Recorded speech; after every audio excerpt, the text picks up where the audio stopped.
Jeshi la Israel limethibitisha kuwa limefanikiwa kudungua ndege mbili zisizo na rubani zilizorushwa kutoka Yemen katika tukio la hivi karibuni lilionyesha kuongezeka kwa vita katika Mashariki ya Kati. Droni hizo zilirushwa na makundi ya waasi wa Houthi walioungwa mkono na Israel na zililengwa kuelekea maeneo ya kusini mwa Israel. Kwa mujibu wa jeshi hilo, king'ora cha tahadhari kilisikika katika mji wa Eilat uliopo kusini mwa Israel karibu na bahari ya Shamu, baada ya mfumo wa ulinzi kugundua tishio la anga. Hata hivyo, ndege hizo ziligunduliwa kabla hazijafika katika malengo yake.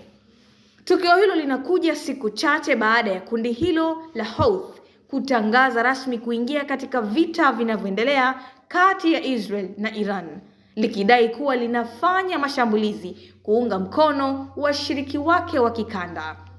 Houthi tayari walikuwa wamerusha pia makombora kuelekea Israel ambayo yalidunguliwa na mfumo ya ulinzi wa anga. Mashambulizi haya yanaashiria kufunguliwa kwa uwanja mpya wa mapambano ambapo Israel sasa inakabiliwa na vitisho kutoka pande mbalimbali ikiwemo Iran, Lebanon, Hezbollah na sasa Yemen. Hali hii imeongeza hofu ya vita kupanuka zaidi katika ukanda mzima wa Mashariki ya Kati.